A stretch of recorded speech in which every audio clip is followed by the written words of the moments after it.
அனைவருக்கும் உற்சாகமான இனிய காலை வணக்கம். இன்றைய நாள் பிப்ரவரி 28, 2025, மாசி 16ஆம் நாள் வெள்ளிக்கிழமை. அனைவருக்கும் வெற்றிகரமான நாளாக அமைய டைகர் குடும்பம் சார்பாக வாழ்த்துகிறோம். எல்லோருடைய இதயமும் ஒரே அளவில்தான் இருக்கிறது. ஆனால் எல்லோர் இதயங்களிலும் கருணையும் மனித நேயமும் தான் ஒரே அளவில் இருப்பதில்லை. நாம் கருணையுடன் வாழ்ந்து மற்றவர்களுக்கு உதாரணமாக இருப்போம். இப்பொழுது நாம் அனைவரும் 8 மீது நிற்கிறோம். நமது விஷன் மிஷன் இறைவணக்கம் கூறப்போகிறோம். இதை நான் சொல்ல சொல்ல அதன் இடைவெளியில் நீங்களும் அதை திரும்பச் சொல்லுங்கள். அப்படி சொல்வதனால் உங்களுக்குள் ஆற்றல் பெருகுவதை நீங்கள் உணர்வீர்கள். உங்களுக்குள் ஆனந்தமும் ஆரோக்கியமும் நிலைத்திருக்க இது உதவும். Tiger vision. மனம், புத்தி, உடல் மூன்றும் சமநிலையில் இருந்தால் வாழ்க்கை பிரகாசிக்கும். Tiger mission. ஒரு தனி மனிதனின் தொடர்ச்சியான ஆரோக்கியமும் பொருளாதாரமும் இவ்வுலகை மாற்றும். டைகர் இறைவணக்கம். என் வாழ்க்கையின் நம்பிக்கையாயிருக்கும் இறைவா, நான் சேவை செய்யும் இந்த அமைப்பே நீ வாழும் இடமென எண்ணுகிறேன். நான் தினமும் செய்யும் பணியே எனது கடமை என நம்புகிறேன்.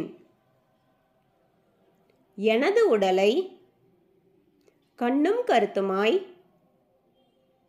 பாதுகாப்பதே எனது பொறுப்பு என உணர்கிறேன். நன்றி இறைவா. நாம் ஆயுள் முழுவதும் ஆரோக்கியத்தோடு ஆனந்தமாய் வாழ்வதற்கு நமக்கு ஆயுள் முழுவதும் ஆசானாய் 8 நடைப்பயிற்சியை கற்றுத்தர வருகிறார் நமது குரு டாக்டர் டைகர் தேன்கூடு பிரபாகரன் அண்ணா அவர்களை உற்சாகத்தோடு வரவேற்கிறோம்.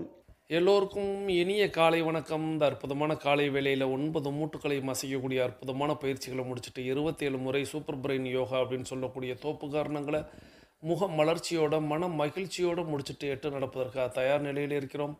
8 மீது நிற்கிறோம். கிழக்கு மேற்காக நடப்பவர்கள் கிழக்கு திசையிலிருந்து மேற்கை நோக்கியும், தெற்கு வடக்காக நடப்பவர்கள் தெற்கு திசையிலிருந்து வடக்கை நோக்கியும் நமக்கான முதலடி எடுத்து வைத்து நடக்க வேண்டிய தருணம்.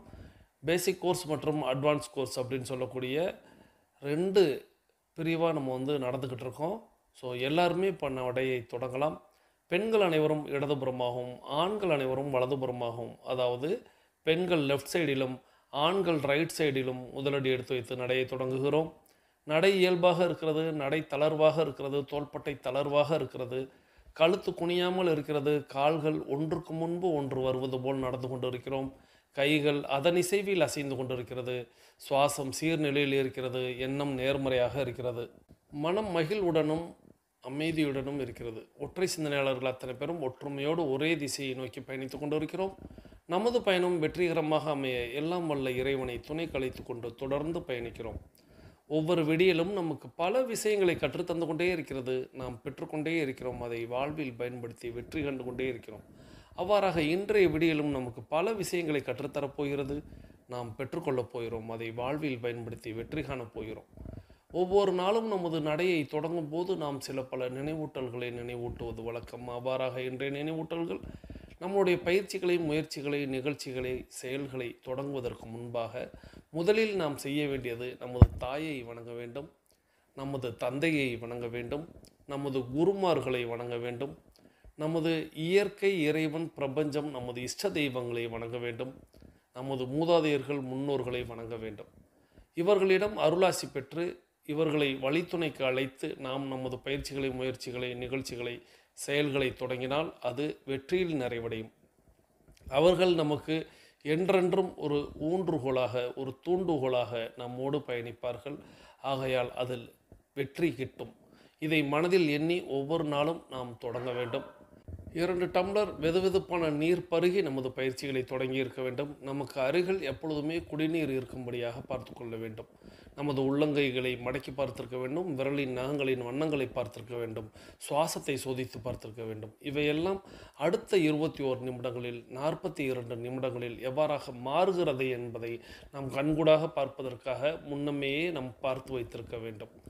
நம்மை இணைத்து வைத்தவர்களுக்கு நன்றிகளையும் நாம் இணைத்து வைத்தவர்களுக்கு வாழ்த்துக்களையும் ஆசிகளையும் வழங்கியிருக்க வேண்டும். நம்மை இணைத்து வைத்த அந்த சகோதர சகோதரியும் நாம் இணைத்து வைத்த அந்த சகோதர சகோதரிகளும் அவர்கள் அவர்களது குடும்பம் மகிழ்ச்சியோடும் ஆரோக்கியத்தோடும் செல்வ வளங்களோடும் இருப்பதற்கு எல்லாம் வல்ல இயற்கையே, இறைவனே, பிரபஞ்சமே, இஷ்ட தெய்வங்களே, மூதாதையர்களே, முன்னோர்களே, அவர்களை நீங்கள் நிச்சயமாக வாழ்த்த வேண்டும். அவர்களுக்கு ஆசி வழங்க வேண்டும். அவர்கள் எண்ணியதெல்லாம் நடக்க வேண்டும். அவர்கள் கேட்டதெல்லாம் கிடைக்க வேண்டும். அவர்கள் குடும்பத்தில் மகிழ்ச்சி நிலைத்து இருக்க வேண்டும். அவர்களது குடும்பத்தில் ஆரோக்கியம் நிலைத்திருக்க வேண்டும். அவர்களுடைய தொழிலில் வளர்ச்சி இருந்து கொண்டே இருக்க வேண்டும். அவர்களுடைய பொருளாதாரத்தில் அவர்கள் முன்னேற்றத்தில் இருந்து கொண்டே இருக்க வேண்டும் என்று அவர்களுக்காக நாம் வேண்டி அவர்களுக்கு வாழ்த்து கூறி ஆசி வழங்கி பதில் நன்றியை கூறி நாம் பயணித்திருக்க வேண்டும். நமது ஆழ் மனதில் முத்தான 3 முக்கிய கேள்விகளை கேட்டிருக்க வேண்டும். முதல் கேள்வியாக, நாம் எதற்காக இப்பொழுது 8 நடைப்பயிற்சியை மேற்கொள்கிறோம்?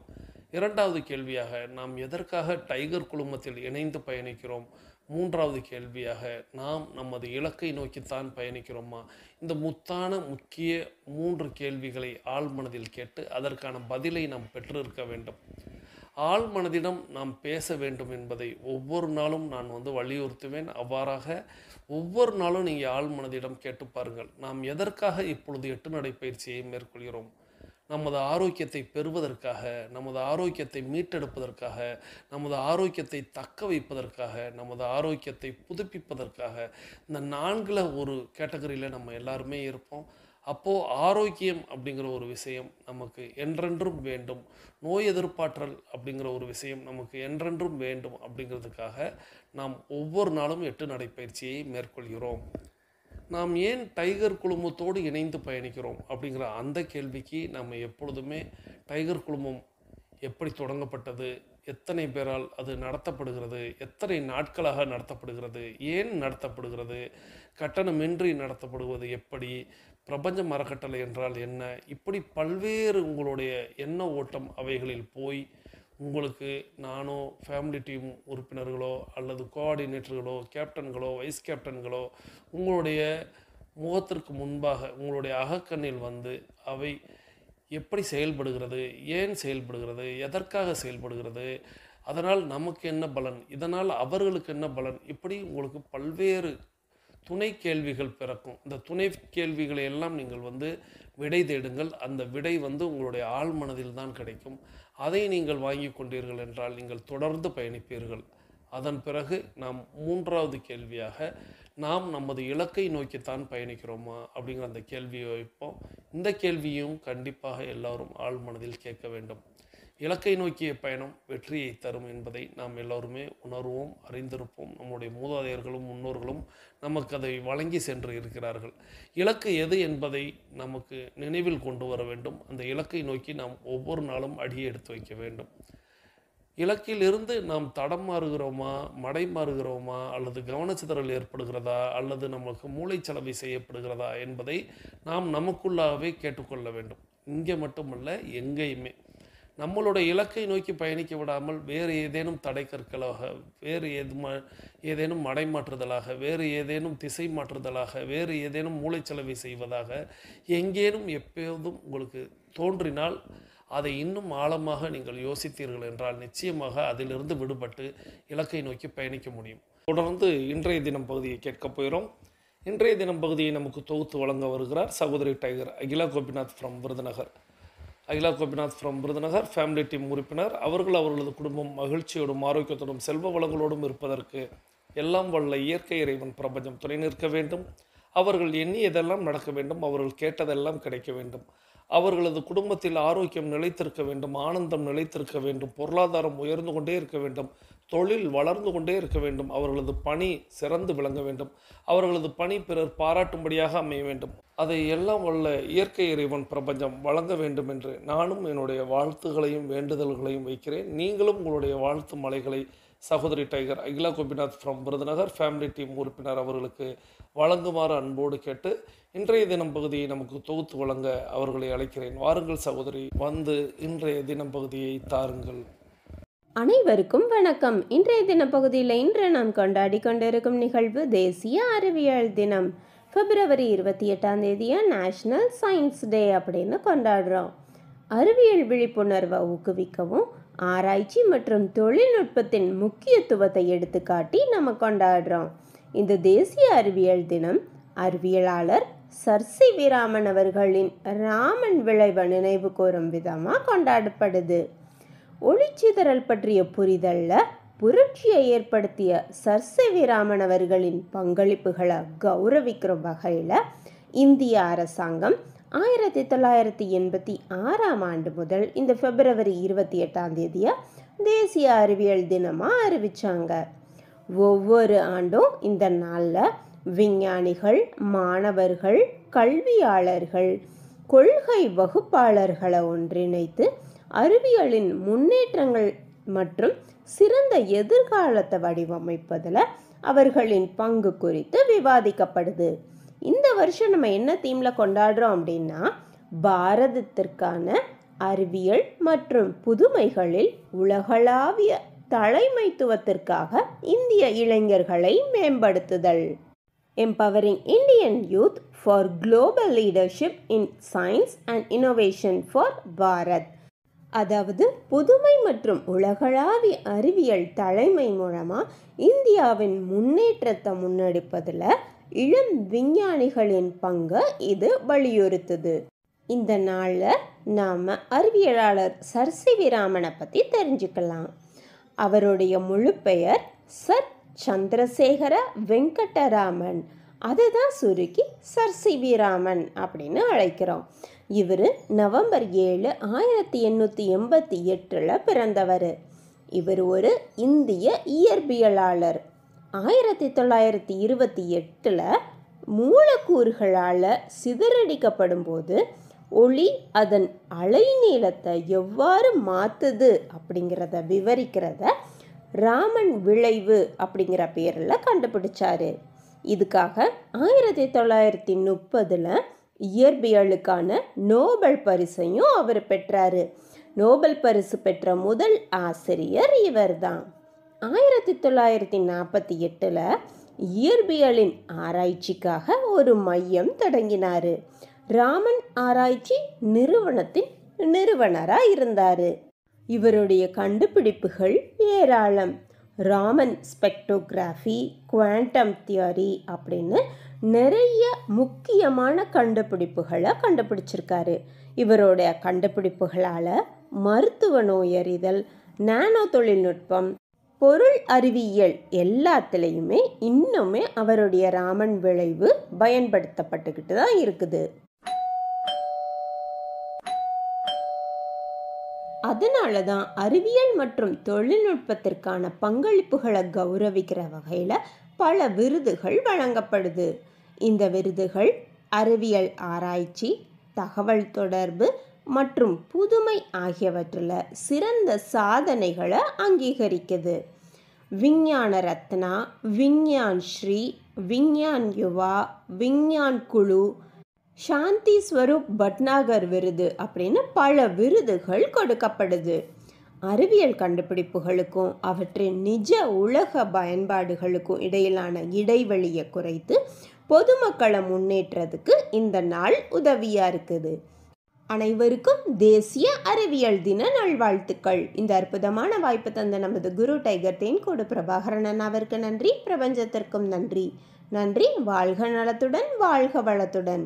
நன்றி சகோதரி tiger Akila Gopinath from Virudhunagar family team உறுப்பினர். அவர்களது குடும்பம் மகிழ்ச்சியோடும் ஆரோக்கியத்தோடும் செல்வ வளங்களோடும் இருப்பதற்கு எல்லாம் வல்ல இயற்கை இறைவன் பிரபஞ்சத்தை வேண்டி தொடர்ந்து இன்றைய தேசிய அறிவியல் தினம் அப்படின்னு சொல்லக்கூடிய நேஷ்னல் சயின்ஸ் டே அப்படிங்கிறத இன்றைக்கி நம்ம கொண்டாடி கொண்டிருக்கிறோம் அப்படிங்கிறத சகோதரி வெளிப்படுத்தினாங்க. அறிவியல், அறிவு அப்படிங்கிறத இயக்க வேண்டும், அதுதான் அறிவியல்.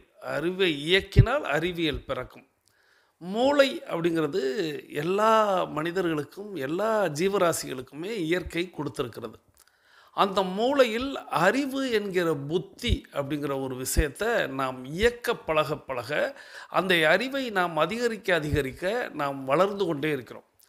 இன்றைய உலகம் இவ்வளவு பெரிய வளர்ச்சிக்கும் வீழ்ச்சிக்கும் காரணம் அறிவியலை குறிப்பிடுவார்கள். ஆனால் வீழ்ச்சியை தவறாக பயன்படுத்துபவர்களால் ஏற்படுகிறது. மற்றபடி அனைத்து விஞ்ஞானிகளும் அனைத்து அறிஞர்களும் நம்மை முன்னேற்றுவதற்காக இந்த அறிவியலை பயன்படுத்துகிறார்கள். இந்த அறிவு எனும் புத்தியை நாம் நித்தம் தீட்டிக் கொண்டே இருக்க வேண்டும். கத்தியை தீட்டினால்தான் அது பலனை தரும். அதுபோல் புத்தியை தீட்ட வேண்டும். அப்போது இந்த புத்தியை நாம் சமப்படுத்த வேண்டும் அப்படின்னு டைகர் குழுமத்தில் இதை ஒவ்வொரு நாளுமே சொல்லி வருகிறோம். ஸோ நம்மளுடைய குணம், நம்மளுடைய புத்தி, நம்மளுடைய அறிவு இவைகளை நாம் நித்தம் தீட்டிக் கொண்டே இருக்க வேண்டும். அதை மெருகேற்றி கொண்டே இருக்க வேண்டும். அதற்கு தேவையான விஷயங்களை நாம் திரும்ப செய்து கொண்டே இருக்க வேண்டும். அதை நினைவூட்டும் விதமாக நாம் நித்தம் சொல்லுவோம். ஆனால் இந்த அறிவியலை கொண்டாடக்கூடிய ஒரு தினமாக இன்றைய தினத்தை நம்ம கொண்டாடி கொண்டிருக்கிறோம். இதை தேசிய அளவில், இந்திய அளவில் நம்ம கொண்டாடி வருகிறோம் அப்படிங்கிற செய்தியை சொன்னாங்க. ஸோ எல்லோருக்கும் என்னுடைய தேசிய அறிவியல் தின நல்வாழ்த்துக்களை தெரிவித்து, தொடர்ந்து நாம் எல்லாருமே நம்மளுடைய புத்தியை நித்தம் சமப்படுத்தக்கூடிய கலையை கற்று வைத்திருக்கிறோம். டைகர் குழுமத்தில் பயணிக்கக்கூடிய அத்தனை நபர்களுக்குமே மனம், புத்தி, உடல் அப்படிங்கிறத சமநிலைப்படுத்துதல் அப்படிங்கிறத, உடலை மூன்றாவதாகத்தான் சொல்லுவோம். எல்லாருமே உடலுக்காகத்தான் டைகர் குழுமத்தில் இணைஞ்சிருப்பீங்க. ஆனால் முதல்ல மனம் எப்போ நம்மளுக்கு சமநிலைப்படுகிறதோ, எப்போ பண்படுகிறதோ அப்பொழுது தான் நம் மனிதர்களாகவே இருக்க முடியும். அதன் பிறகு புத்தி அப்படின்னு சொல்லக்கூடிய இந்த அறிவு, நாம் மீண்டும் நம்மளுடைய புத்தியை தீட்டி அதை சரி பண்ணி அதை சரியான நேரத்தில் நாம் அதை நிலைநிறுத்தி அந்த செயலை நாம் செய்ய மெருகேறி கொண்டே இருக்கும். மெருகு ஏற நம்மளுடைய வளர்ச்சி அப்படிங்கிறது அதிகரித்து கொண்டே இருக்கும். ஸோ அதைத்தான் நம்ம புத்தியை சமப்படுத்துதல் அப்படின்னு சொல்லுவோம். மூன்றாவதாகத்தான் உடலை நம்ம சொல்லுவோம்.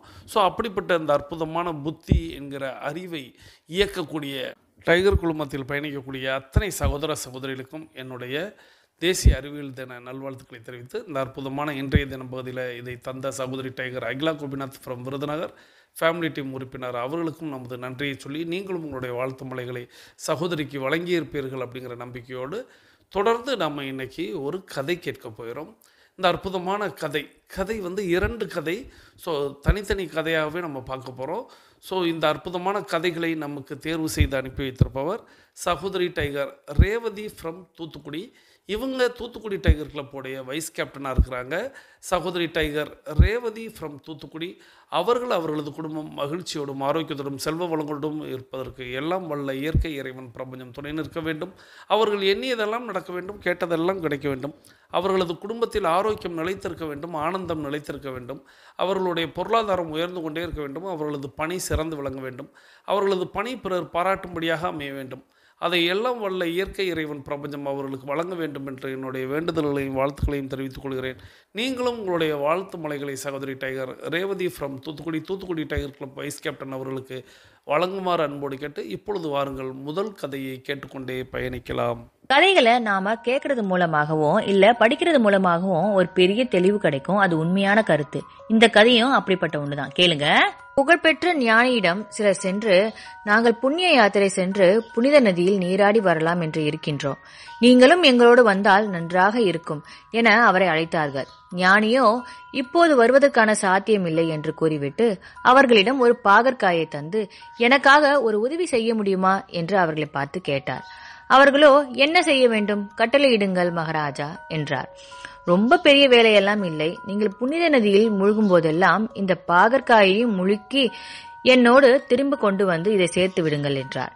அன்பர்கள் ஞானி சொன்ன மாதிரியே செய்தனர். திரும்ப வந்து அவரிடம் அந்த பாகற்காயை பத்திரமாக ஒப்படைத்தனர். அவர் அந்த பாகற்காயை சிறு துண்டுகளாக நறுக்கி எல்லோருக்கும் ஒரு துண்டை கொடுத்தார். புனித நதியில் மூழ்கி வந்த அந்த பாகற்காய், இப்போ சாப்பிட்டு பாருங்க, தித்திக்கும் என்றார். ஆர்வமுடன் வாங்கிய அன்பர்கள் வாயில் போட்டு மென்ற வேகத்திலேயே முகம் மாறியது. தித்திக்கும்னு சொன்னீங்க, ஆனா கசக்குதே என்றார்கள் ஞானியிடம் ஏமாற்றத்துடன். பார்த்தீர்களா, பாகற்காய் எத்தனை நாள் நதியில் மூழ்கினாலும் அதன் சுபாவத்தை மாற்றிக்கொள்ளவில்லை.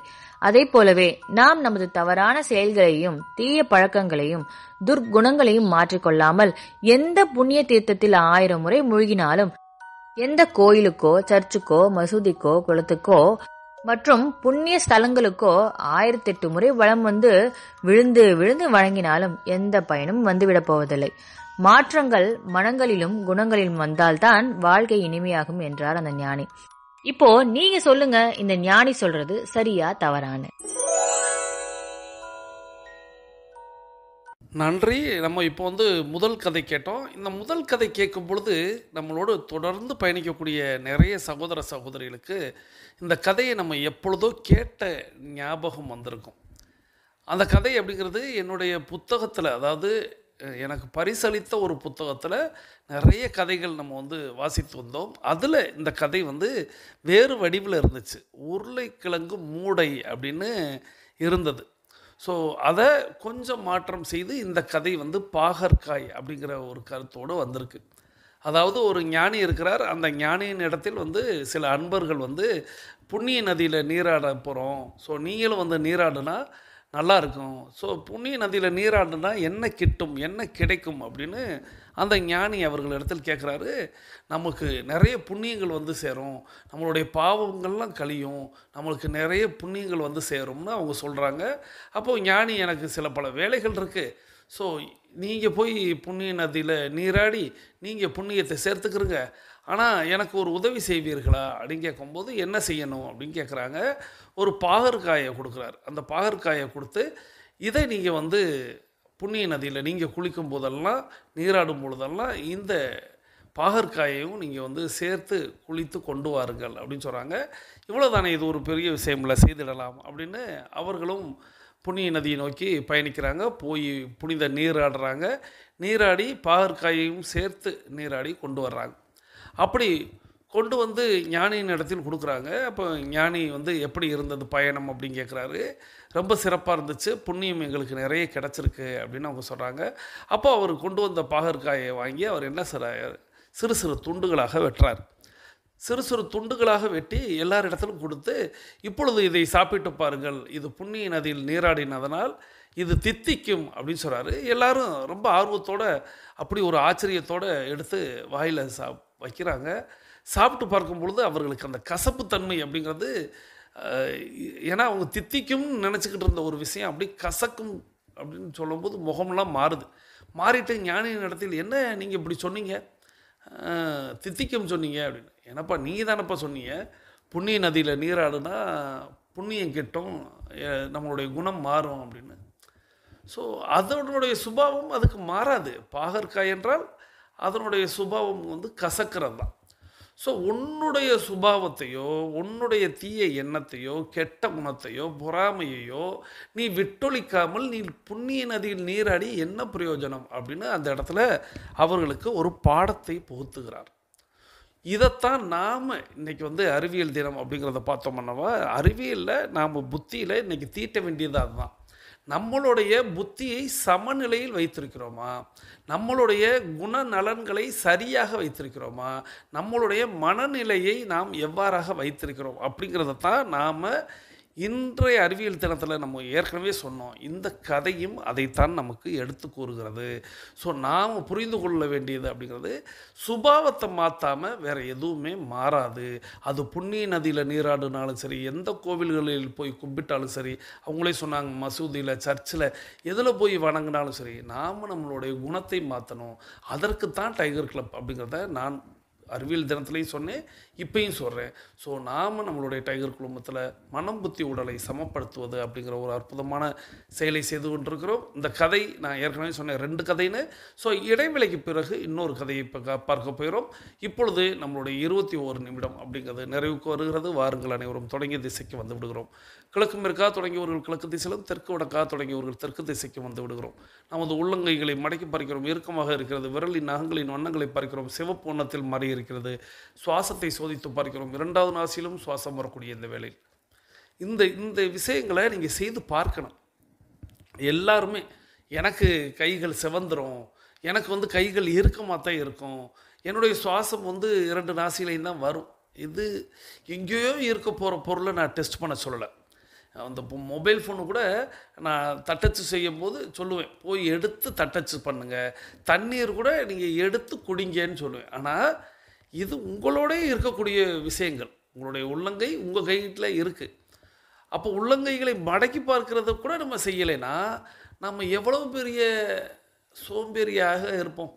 இல்லை எனக்கு தான் தெரியுமே அப்படி, இந்த எனக்கு தான் தெரியுமேங்கிறது எப்பொழுதுமே கூடாது. இங்கே ஒரு விஷயம் சொல்லப்படுகிறது என்றால் அதை நாம் செய்தால் நமது மனம் நம்மளை பாராட்டும்.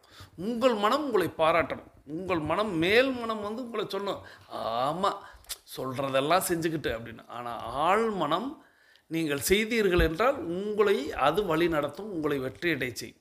ஸோ மேல் மனத்துக்கு நீங்கள் ஆட்படாமல் ஆழ் மனத்துக்கு நீங்கள் வந்து ஆட்பட்டு அதை நீங்கள் செயல்படுத்த ஆரம்பித்தீர்கள் என்றால் வெற்றி மட்டும்தான் உங்களுக்கு கிட்டும். ஸோ உங்களுடைய ஆழ்மனதை நீங்கள் ஆட்கொள்ள வேண்டும் என்றால் இந்த மாதிரியான செயல்களை எல்லாம் செய்து பார்க்க வேண்டும். இப்போ உள்ளங்கைகளை மடக்கி பாருங்கள், இறுக்கமாக இருக்கா, அதை நீங்கள் செய்துட்டு ஆமாம்ல அப்படின்னு ஃபீல் பண்ணுங்கள். டெய்லி பண்ணலாம், டெய்லி பண்ணணும். இதுதான் புத்தியை நான் வந்து தீட்டுறது அப்படின்னு சொல்கிறேன். இதுதான் நம்ம அறிவியல் தினத்தில் இன்றைக்கி கண்டது. விரலின் நகங்களை பாருங்கள், சிவப்பு வண்ணத்தில் மாறி இருக்கா. இது மாறி இருந்தால் நீங்கள் சரியாக நடந்திருக்கீங்கன்னு பொருள். சரியாக நடந்திருந்தீங்கன்னா உங்களை நீங்களே பாராட்டுவதற்கான ஒரு வாய்ப்பு அப்படிங்கிறத நீங்கள் புரிந்து கொள்ளணும். அடுத்து 2 நாசிலையும் சுவாசம் வருதா, இதை சோதித்து பார்க்கணும். வர்ற மாதிரி இருக்கே, வராத மாதிரி இருக்கே, பரவாயில்ல, சோதித்து பாருங்கள். சோதித்து பார்த்தால்தான் நீங்கள் எவ்வளோ பெரிய மாற்றத்தை நீங்கள் அடைந்திருக்கிறீர்கள் அப்படிங்கிறத, அதாவது இப்போ இல்லை, இன்னும் ஒரு 6 மாதம் கழித்து நீங்கள் வந்து சோதித்து பார்க்கும் பொழுது, அப்பொழுதெல்லாம் எனக்கு இந்த சுவாசத்தோடைய விஷயங்கள் தெரியாது, இப்போ எனக்கு தெரிகிறதுங்கிற ஒரு வித்தியாசம் உங்களுக்கு தெரிய வரும். ஸோ இதை நீங்கள் நித்தம் செய்து பார்க்க வேண்டும். இப்போ நீங்கள் உங்களுக்கு அருகில் இருக்கக்கூடிய குடிநீரை எடுத்து பருகி, நான் ஏன்னா தண்ணீர் பருகிற நேரத்தில் நிறைய விஷயங்கள் இந்த நேரத்தில் சொல்லிட்டேன். ஸோ தண்ணீர் பருகுங்க, நிதானமாக பருகுங்க. பருகிட்டு நீங்கள் மொபைல் ஃபோனை கையில் எடுத்துக்கிட்டு கருத்து பதிவிட போகிறீங்க. முதல் கேள்வி, எப்பொழுதும் போல் தினசரி நடவடிக்கை அறிக்கையை சமர்ப்பித்து விட்டீர்களா? அதை எவ்வளவுக்கு அவ்வளவு உற்சாகமாக பதிவிட முடியுமோ. நான் இதை சொல்லியிருக்கேன், நீங்கள் வந்து இந்த டைகர் கிளப் அப்படிங்கிறது நீங்கள் மகிழ்வோடு இருக்கணும், நீங்கள் சந்தோஷத்தோடு இருக்கணும், நீங்கள் ஆனந்தத்தோடு இருக்கணும். அதுதான். இங்கேயும் வந்து கடனே அப்படின்னு தயவு செய்து செய்யாதீங்க. இது முழுக்க உங்களுக்கானது, உங்கள் குடும்பத்திற்கானது, உங்களுடைய ஆரோக்கியத்திற்கானது, உங்களுடைய ஆனந்தத்திற்கானது. ஸோ அதனால் ஒவ்வொரு செயலையும் நீங்கள் வந்து உற்சாகத்தோடு செய்யணும். ஸோ உங்களுடைய டைப் பண்ணும் பொழுது கூட நீங்கள் எவ்வளவு உற்சாகத்தோடு அதை டைப் படிக்கிறீர்கள்னு நீங்கள் பார்க்கணும். டைப் படிக்க தெரியாதவர்களுக்கு நான் பல முறை கற்றுத்தந்திருக்கிறேன். நீங்கள் வாட்ஸ்அப்பில் நீங்கள் கமெண்ட் பண்ணிவிட்டு அதை எடுத்துகிட்டு வந்து இங்கே பேஸ்ட் பண்ணலாம். வாட்ஸ்அப்பில் நீங்கள் வாய்ஸை சொல்ல வாய்ஸில் அது டைப் படிக்கக்கூடிய திறன் தன்மையெல்லாம் வந்துருச்சு. ஸோ அதை எடுத்துகிட்டு வந்து இங்கே பேஸ்ட் பண்ணலாம். அப்போது நீங்கள் உங்கள் வாயார நீங்கள் சொல்கிறீங்க ஒரு இடத்துல, உங்களுடைய எண்ணம் அது செயலாக மாறி சொல்லாக மாறி அந்த சொற்களை நீங்கள் எடுத்துகிட்டு வந்து பேஸ்ட் பண்ணும்போது உங்களுக்கு அது உற்சாகத்தை தரும். இதை தொடர்ந்து செய்பவர்கள் அனுபவிக்கிறார்கள், நீங்களும் அனுபவிக்க வேண்டும் அப்படிங்கிறதுக்காக சொல்கிறேன். ஸோ முதல் கேள்வி, டெய்லி ஆக்டிவிட்டி ரிப்போர்ட் பூர்த்தி செய்து விட்டீர்களா? 2வது கேள்வி, அறிவியல் என்றவுடன் எனக்கெல்லாம் வந்து முதல்ல என்னுடைய அறிவியல் ஆசிரியர்கள் தான் நினைவுக்கு வருவாங்க. அப்படி உங்களுக்கு நினைவில் வந்த உங்களுடைய அறிவியல் ஆசிரியர், அவர் எத்தனை பேராக இருந்தாலும் குறிப்பிடலாம், இல்லை ஒரு நபர் தான் நினைவுக்கு வர்றாருனாலும் குறிப்பிடலாம், இல்லை பல்வேறு நபர்கள் அப்படின்னாலும் உங்களுக்கு அறிவியல்னு சொல்லவும் நினைவுக்கு வந்த ஆசிரியரோட பேரை நீங்கள் தாராளமாக குறிப்பிட்டு அவர்களுக்கு நீங்கள் நன்றி சொல்லலாம். இதுதான் 2வது கேள்வி. 3வது கேள்வி, வாழ்க நலத்துடன் வாழ்க வளத்துடன் அப்படிங்கிற பதிலை நீங்கள் பதிவிடணும். இந்த 3 கேள்விகளுக்கும் விடையளித்து கொண்டு பேசிக் கோர்ஸில் இருக்கக்கூடிய சகோதர சகோதரிகள் அஃபர்மேஷன் விசுவலைசேஷன் செய்துட்டு மீத இருக்கக்கூடிய ஆடியோவை கேட்குவாங்க. அட்வான்ஸ் கோர்ஸில் இருக்கக்கூடிய 42 நிமிட நடைக்காரர்களுக்கான அடுத்த சுற்றை இப்போ நம்ம தொடங்க போகிறோம். இப்பொழுது வாருங்கள், நமக்கான நேரம் தொடங்குகிறது. இப்பொழுது ஆண்கள் அனைவரும் இடதுபுறமாகவும் பெண்கள் அனைவரும் வலதுபுறமாகவும், அதாவது ஆண்கள் லெஃப்ட் சைடிலும் பெண்கள் ரைட் சைடிலும் முதலடி எடுத்து வைத்து நடையை தொடங்குகிறோம். நடை இயல்பாக இருக்கிறது, நடை தளர்வாக இருக்கிறது, தோள்பட்டை தளர்வாக இருக்கிறது, கழுத்து குனியாமல் இருக்கிறது, கால்கள் ஒன்றுக்கு முன்பு ஒன்று வருவது போல் நடந்து கொண்டு இருக்கிறோம், கைகள் அதன் இசைவில் அசைந்து கொண்டு இருக்கிறது, சுவாசம் சீர்நிலையில் இருக்கிறது, எண்ணம் நேர்மறையாக இருக்கிறது, மனம் மகிழ்வுடனும் அமைதியுடனும் இருக்கிறது. ஒற்றை சிந்தனையாளர்கள் அத்தனை பேரும் ஒற்றுமையோடு ஒரே திசையை நோக்கி பயணித்து கொண்டிருக்கிறோம். நமது பயணம் வெற்றிகரமாக அமைய எல்லாம் வல்ல இறைவனை துணை கலைத்து கொண்டு தொடர்ந்து பயணிக்கிறோம். தொடர்ந்து இடைவேளைக்கு முன்பாக நம்ம வந்து ஒரு கதை கேட்டிருக்கோம். ஸோ பாகற்காய் புனித நதியில் நீராடியது அப்படிங்கிற ஒரு கதையை நம்ம பார்த்தோம். இப்போ இரண்டாவதாக இன்னொரு கதையும் பார்க்க போகிறோம். இந்த கதையும் நமக்கு தேர்வு செய்து அனுப்பி வைத்திருப்பவர் சகோதரி டைகர் ரேவதி ஃப்ரம் தூத்துக்குடி. தொடர்ந்து நீங்கள் சகோதரிக்கு உங்களுடைய வாழ்த்து செய்தியை சொல்லலாம். இப்போ வாங்க நம்ம அந்த இரண்டாவது கதையை கேட்டுக்கொண்டே பயணிக்கலாம். மனிதன் அடையவே முடியாத ஒரு இடம் இருக்குது. அது என்னன்னு தெரியுமா? இந்த கதையை கேளுங்க. குட்டி கதை தான், அந்த கிளைமாக்ஸ்ல இருக்கும். கடவுள் இந்த உலகத்தை படைத்துவிட்டு இங்கேயே தங்கிவிட்டார். அப்பொழுதுதான் அவர் செய்த தவறு அவருக்கே புரிந்தது. தினம் ஏதாவது புகார் கொடுக்க மனிதர்கள் வந்து கொண்டே இருந்தார்கள். இரவு பகல் என்ற வித்தியாசமே இல்லை. சில பேர்கள் வந்து என் பயிர்கள் காய்கிறது, இன்று எனக்கு மழை தேவை என்கிறார்கள். அடுத்து சிலர் வந்து இன்று மழை கூடாது, அது என் வேலையை பாதித்துவிடும், நான் களிமண் பானையை செய்து சுடுகிறேன் என்றார்கள். இப்படி நிறைய புகார்கள் முரண்பாடாக வந்து கொண்டே இருந்தது. கடவுள் கிட்டத்தட்ட பைத்திய நிலைக்கே சென்று விட்டார். அவருக்கு சரியான தூக்கமும் இல்லை, எல்லோருடனும் ஆசைகளையும் தேவைகளையும் அவரால் நிறைவேற்றவும் முடியவில்லை. ஒன்றுக்கு ஒன்று முரணாகவே இருந்தது. பிறகு ஒரு நாள் தன் மந்திரி சபையை கூட்டி என்ன செய்யலாம் என்று ஆலோசனை கேட்டார். அதில் ஒரு சிலர், இது ஒன்றும் பெரிய பிரச்சனை இல்லை, நீங்கள் இமயமலைக்கு சென்று விடுங்கள், அங்கு வந்து யாரும் தொந்தரவு செய்ய மாட்டார்கள் என்றார்கள். கடவுள் சிறிது யோசனை செய்து, அது சரி வராது, எட்மண்ட் ஹிலாரியும் டென்சிங்கும் அங்கு வர இருக்கிறார்கள், பிறகு ஒவ்வொருவரும் அங்கே வர ஆரம்பித்து விடுவார்கள், வேறு யோசனை சொல்லுங்கள் என்றார். அடுத்து ஒரு சிலர் சந்திரனுக்கு செல்லலாமே என்றார்கள். கடவுள் அதற்கும், அமெரிக்காவும் ரஷ்யாவும் ஆளை தயார் பண்ணி கொண்டிருக்கிறது அங்கு செல்ல, அது வேண்டாம் என்றார். சரி, ஏதாவது தொலைதூர நட்சத்திரக்கு செல்லலாமே என்றார் மற்றும் சிலர். கடவுள், இதெல்லாம் நிரந்தர தீர்வு ஆகாது, எனக்கு நிரந்தரமாக இந்த மனித தொல்லையில் இருந்து விடுபட வேண்டும் என்றார். பிறகு கடவுளுடைய பழைய வேலையால் வந்து மெல்ல அவர் காதுகளில் ஏதோ கிசுகிசுத்தார். உடனே கடவுள் முகம் மலர்ந்து, ரொம்ப சரி, அப்படித்தான் செய்ய வேண்டும் என்று ஆமோதித்தார். அந்த கிழவன் சொன்னது என்னவென்றால், மனிதனால் அடைய முடியாத இடம் ஒன்று இருக்கிறது, அது வேறு எங்கேயுமே இல்லை, அவனுக்குள்ளேயே இருக்கிறது, அவனுக்குள் மறைந்து கொள்ளுங்கள் என்பதே. அதிலிருந்து கடவுள் அங்கே தான் மறைந்து கொண்டிருக்கிறார். மனிதன் நினைக்காத இடம் அதுதான். கடவுள் ஒவ்வொருத்தருக்குள்ளேயும் இருக்காருன்றது தான் இந்த பதிவோட முழு விளக்கம். நன்றி. தொடர்ந்து நம்ம வந்து இரண்டாவது கதையும் கேட்டோம். இந்த இரண்டாவது கதை அப்படிங்கிறது கடவுள் அவர் வந்து இந்த மனிதனிடம் சிக்காமல் இருக்கணும் அப்படின்னு ஒரு இடத்த தேடுறாரு. ஸோ நிறைய பேர் நிறைய இடங்களை சொல்கிறாங்க, இங்கே போகலாம், அங்கே போகலாம், அங்கே போய் ஒளிந்து கொள்ளலாம், இங்கே போய் ஒளிந்து கொள்ளலாம் அப்படின்னு சொல்லும்போது, இல்லை இங்கெல்லாம் மனிதன் வந்துடுவான், இங்கெல்லாம் அவனுடைய தொந்தரவு இருக்கும். ஸோ மனிதனுக்கு நான் அவ்வளோ அறிவை கொடுத்துட்டேன், அப்போது மனிதன் என்னை அடைய முடியாத இடம் எது அப்படின்னு கடவுள் கேட்கும்போது ஒரு நபர் சொன்ன இடம் அப்படிங்கிறத சொன்னாங்க. எல்லாருக்குமே இந்த கதையும் ஏற்கனவே, ஏன்னா பல்வேறு கதைகள் பல்வேறு கருக்களோட ஒவ்வொருத்தவங்களுடைய குரலில் ஒவ்வொருத்தவங்களுடைய ஸ்டைலில் நம்ம வந்து பார்த்துக்கிட்டு தான் இருப்போம். அந்த வகையில் இந்த கதையும் நம்ம ஏற்கனவே கேட்ட கதையாக இருந்தாலும் நான் பலமுறை சொல்கிறேன், எத்தனை கதைகள் எத்தனை முறை கேட்டாலும் நமக்கு அது பலனை தந்ததா, அதை நாம் பயன்படுத்தினோமா அப்படின்னு. ஏன்னா முதல் கதையே நம்ம இது வரைக்கும் பயன்படுத்தினோமா அப்படின்னா நிறைய பேர் பயன்படுத்தவே இல்லை. இப்போ இரண்டாவது கதை அப்படிங்கிறதும் அப்படி தான். கடவுளை நாடி தேடி எங்கெங்கோ ஓடிக்கொண்டு இருக்கிறோம், ஆனால் கடவுள் எங்கே இருக்கிறார்? கடவுள் அப்படின்னு நமக்குள் இருக்கிறார், உள்ளே செல் அப்படின்னு சொல்லக்கூடிய அந்த ஒரு விஷயத்தை இறைவன் வந்து அந்த பெரியவர் சொல்கிறாரு. நீங்கள் மனிதனோட மனசுக்குள்ளே போயிருங்க, மனிதனுக்குள்ளே போயிடுங்க, நிச்சயமாக மனிதன் அவனை விட்டுட்டு எல்லா இடத்துலையும் தேடுவான். அப்படித்தான் இன்னைக்கு எங்கு பார்த்தாலும் கூட்டம், எங்கு பார்த்தாலும் அலைமோதுகிறது. எல்லா கோவில்களிலும், எல்லா சர்ச்சுகளிலும், எல்லா மசூதிகளிலும் எங்கு பார்த்தாலும் மனித கூட்டம் அப்படிங்கிறது அலைபாய்கிறது. ஏன் அப்படின்னா கடவுளை தேடி. கடவுள் எங்கே இருக்கிறார் அப்படிங்கிறத நம்ம பல்வேறு முறை சொல்லியிருக்கோம். நமக்குள் இருக்கிறார், நாம் செய்யக்கூடிய செயல்களில் இருக்கிறார், நாம் காட்டக்கூடிய அன்புகளில் இருக்கிறார். ஸோ அதை விடுத்து நம்ம வந்து எதை தேடிக்கொண்டு இருக்கிறோம் அப்படிங்கிறத தான் டைகர் கிளப்பில் பல்வேறு முறை சொல்லித்தரேன். ஸோ நிச்சயமாக இறைவன் அப்படிங்கிறது இருக்கிறார், அந்த இறைவனை நாடுகிறோம், தேடுகிறோம்.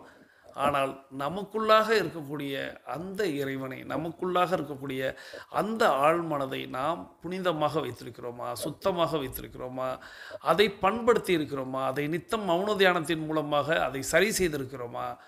இந்த வித்தையை நம்ம கற்றுக் கொடுத்தாச்சு. இது தெரியாதவங்களுக்கும் ஓகே, தெரிந்த நமக்கே அது தெரியாமல் இருக்கிறோமே, தெளியாமல் இருக்கிறோமே அப்படின்னு எனக்கு அப்பப்போ தோணும். ஸோ அப்படி தான் இந்த கதை கேட்கும் பொழுதும் தோணியது. ஸோ நமக்கு தெரிந்த ஒரு விஷயம் நமக்கு ஆனால் தெளிவை தராத ஒரு விஷயமாக இருக்கிறது. ஸோ கடவுள் ஒளிந்து கொண்ட இடம் நிச்சயமாக கண்டுபிடிக்க முடியாத இடமாகவே நிறைய பேர் எண்ணிக்கொண்டிருக்கிறார்கள். உங்களுக்குள் இருக்கிறார், உங்களுடைய இறைவன், உங்களுடைய கடவுள், உங்களுடைய ஆண்டவன் உங்களுக்குள் இருக்கிறார். ஸோ அதை நீங்கள் புனிதப்படுத்துங்கள், உங்களை நீங்கள் செம்மைப்படுத்துங்கள். மனம் அது செம்மையானால் மந்திரம் தேவையில்லை அப்படின்னு சொல்லியிருக்காங்கள் அல்லவா? ஸோ அந்த மனதை தூய்மைப்படுத்துங்கள். ஸோ புத்தியை நம்ம முதல் கதையில் பார்த்தோம். இப்போது மனதை தூய்மைப்படுத்துங்கள் அப்படிங்கிறது தான் இந்த இடத்துல நான் உங்களுக்கு கற்றுத்தந்து கொண்டே இருக்கக்கூடிய ஒரு பயிற்சின்னு சொல்லலாம், ஒரு செயல்னு சொல்லலாம். ஆனால் அதை விட்டு எல்லாருமே இப்போ ஒரு உதாரணத்துக்கு சொல்லணும் அப்படின்னா, நம்மளுடைய இன்றைய ஒரு 3 நாட்கள் அப்படியே யோசிங்களேன்.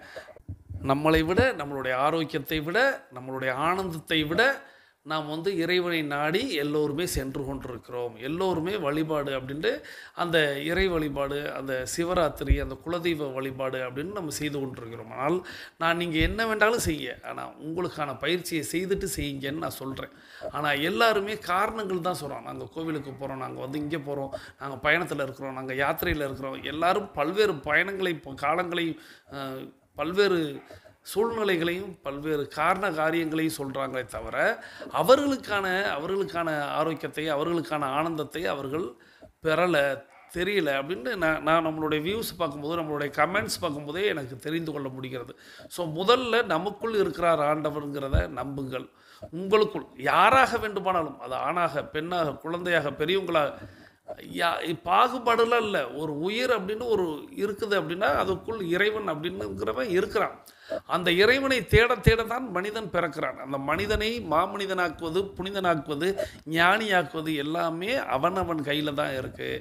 ஸோ இதை கற்றுக் கொடுப்பவர்கள் வேண்டுமானால் குருநாதர்களாக இருக்கலாம். ஆனால் அதை தேடி கண்டுபிடிப்பவர்கள் தான் ஞானிகளாக மாற முடியும், புனிதர்களாக மாற முடியும், மனிதர்களாக மாற முடியும். ஸோ அதனால் நீங்கள் நான் வழிபாட்டு முறைக்குள்ளெல்லாம் நான் தலையிடலை. ஆனால் உங்களுக்கானதை செஞ்சுட்டு 24 மணி நேரத்தில் உங்களுக்கான 1 மணி நேரத்தை செய்துவிட்டு, உங்களுக்காக 1 மணி நேரத்தை ஒதுக்கிவிட்டு மீண்டும் நீங்கள் மற்ற வகைகளை தேடுங்கள் அப்படிங்கிறத மட்டும் இந்த கதையின் வாயிலாக தெரிந்து கொண்டோம். இந்த அற்புதமான கதையின் வாயிலாக, இந்த 2 கதையின் வாயிலாக நம்ம முதல்ல புத்தியையும் இப்போது நம்மளுடைய மனதையும் எப்படி சமப்படுத்தணும் அப்படிங்கிறத நம்ம பார்த்தோம்.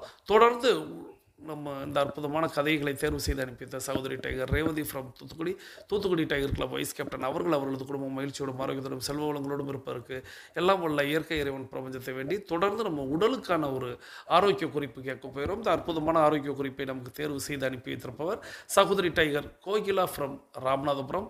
இவங்க சிவகங்கை டைகர் கிளப்பில் உறுப்பினராக இருக்கிறாங்க. சகோதரி டைகர் கோகிலா ஃப்ரம் ராமநாதபுரம் அவர்களது குடும்பம் மகிழ்ச்சியோடும் ஆரோக்கியத்தோடும் செல்வ வளங்களோடும் இருப்பதற்கு எல்லாம் உள்ள இயற்கை இறைவன் பிரபஞ்சத்தை வேண்டி தொடர்ந்து இன்னொரு விஷயத்தை இந்த இடத்துல பதிவிடணும். சகோதரி டைகர் கோகிலா அவங்களுடைய புதல்வன் ஜெய்சுதன் அவர்களுக்கு நேற்றைக்கு பிறந்தநாள். அவருக்கு பிறந்தநாள் கொண்டாடும் விதமாக நம்மளுடைய டைகர் கிளப்புக்கு பிரபஞ்சம் அறக்கட்டளைக்கு நன்கொடை வழங்கியிருந்தாங்க. சகோதரி டைகர் கோகிலா அவங்களுடைய புதல்வன், என்னுடைய மருமகன் ஜெய்சுதன் என்ற மிதுன் குட்டிக்கு என்னுடைய இனிய பிறந்தநாள் நல்வாழ்த்துக்கள். நீ நல்லா இருக்கணும், நீ மகிழ்ச்சியாக இருக்கணும், நீ ஆரோக்கியமாக இருக்கணும், நீ ஆனந்தமாக இருக்கணும், நீ எண்ணியதெல்லாம் நடக்கணும், நீ கேட்டதெல்லாம் கிடைக்கணும், நீ கல்வியாலையும், நீ உன்னுடைய துறையை தேர்வு செய்யக்கூடிய துறைகளின் வாயிலாகவும் நீ புகழ்மிக்கவனாக மாறணும், நல்ல மனிதனாக இருக்கணும். உன்னை எல்லாம் வல்ல இயற்கை இறைவன் பிரபஞ்சம் உனக்கு எல்லாம், நீ எண்ணியதெல்லாம், வேண்டியதெல்லாம், கேட்டதெல்லாம் கொடுக்கணும் அப்படின்னு இந்த நேரத்தில் இந்த பிறந்தநாள் வாழ்த்துக்களோடு உனக்கு என்னுடைய ஆசீர்வாதங்கள். தொடர்ந்து நீங்களும் உங்களுடைய பிறந்தநாள் வாழ்த்துக்களை சகோதரி கோகிலா உங்களுடைய புதல்வன் ஜெய்சுதன் என்ற மிதுனுக்கு நீங்கள் வழங்குமாறு அன்போடு கேட்டு, இப்போது வாங்க நம்ம அந்த ஆரோக்கிய குறிப்பை கேட்டுக்கொண்டே பயணிக்கலாம். அருளிய கடுக்காய் பொடியை பற்றின மகத்துவத்தை தான் இந்த பதிவில் நம்ம பார்க்க போகிறோம். சித்தர்கள் பார்த்தீங்கன்னா பெற்ற தாயை விட கடுக்காயை ஒரு படி மேலானது என்று கருதுகின்றனர். எப்படின்னு அவங்க ஒரு பாட்டில் கூட சொல்லியிருக்காங்க. கடுக்காய் தாய்க்கு அதிகம் காணி, கடுக்காய் நோய் ஓட்டி உடல் தேற்றும் உற்ற அன்னையே சுவைகள் ஊட்டி உடல் தேற்றும் உவந்து அப்படின்னு சித்தர்கள் கடுக்காயை தாய்க்கு நிகராக வச்சுருக்காங்கங்க. அப்படின்னா அந்த கடுக்காயில் எவ்வளோ மகத்துவம் இருக்குது, அது என்ன மாதிரி நோய்களெல்லாம் குணப்படுத்துன்றதை தான் இந்த பதிவில் நம்ம பார்க்க போகிறோம். நமது உடலில் நோய் தோன்ற காரணம் என்னன்னு பார்த்தீங்கன்னா, உஷ்ணம், காற்று, நீர் ஆகியவை தன்னளவில் இருந்து மிகுதல் அல்லது குறைவதால் தான். இதனாலேயே நோய் தோன்றுகிறது. உஷ்ணத்தால் பித்த நோய்களும், காற்றினால் வாத நோய்களும், நீரால் கப நோய்களும் உண்டாகின்றன. நமது தேகத்தை நீட்டித்து ஆயுளை விருத்தி செய்ய திருமூலர் சித்தர் எளிய வழியை கூறுகிறார். தேவர்கள் பார்க்கடலை கடைந்தபோது தோன்றிய அமிர்தத்திற்கு ஒப்பானது என்னன்னு பார்த்தீங்கன்னா கடுக்காய் தான் அப்படின்னு நம்ம திருமூலர் சித்தர் குறிப்பிட்டிருக்கிறார். ஒருவனுடைய உடல், மனம், ஆன்மா ஆகிய மூன்றையும் தூய்மை செய்யும் வல்லமை கடுக்காய்க்கு உண்டு என்று குறிப்பிடுகிறார் திருமூலர். கடுக்காய்க்கு அமுதம் என்று மற்றொரு பெயரும் உண்டு. அதை தான் நான் இப்போ உங்களுக்கு சொன்னேன். தேவர்கள் பார்க்கடலை கடைந்தது அமுதத்திற்கு ஒப்பானது இந்த கடுக்காய்னு. கடுக்காய் வயிற்றில் உள்ள கழிவுகளை எல்லாம் வெளித்தள்ளி நம்முடைய பிறவிப் பயனை நீட்டித்து தரும். கடுக்காயின் சுவை பார்த்தீங்கன்னா துவர்ப்பு. நமது உடம்புக்கு அறுசுவைகளும் சரிவர தரப்பட வேண்டும் என்பது நம்ம எல்லாருக்குமே தெரியும். ஆனால் இப்போ இருக்கிறதுல துவர்ப்பு சுவையை நீங்கள் வாழைப்பூவை தவிர வேறு எதுலேயுமே பார்க்க முடியாது.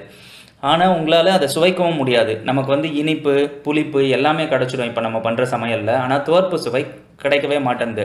இந்த துவர்ப்பு சுவை தான் இரத்தத்தை விருத்தி செய்வதாகும். ஆனால் நான் சொன்ன மாதிரி வாழைப்பூவில் மட்டும்தான் துவர்ப்பு சுவை இருக்குது, மற்ற எந்த பொருள்லையும் துவர்ப்பு இல்லை. பின் எப்படி நம்ம ரத்தத்தை சுத்தம் செய்ய முடியும்? அன்றாடம் நமது உணவில் கடுக்காயை சேர்த்து வந்தால் இந்த உடம்புக்கு தேவையான துவர்ப்பை நம்ம பெற முடியும். கடுக்காய் அனைத்து நாட்டு மருந்து கடைகளிலும் கிடைக்குங்க.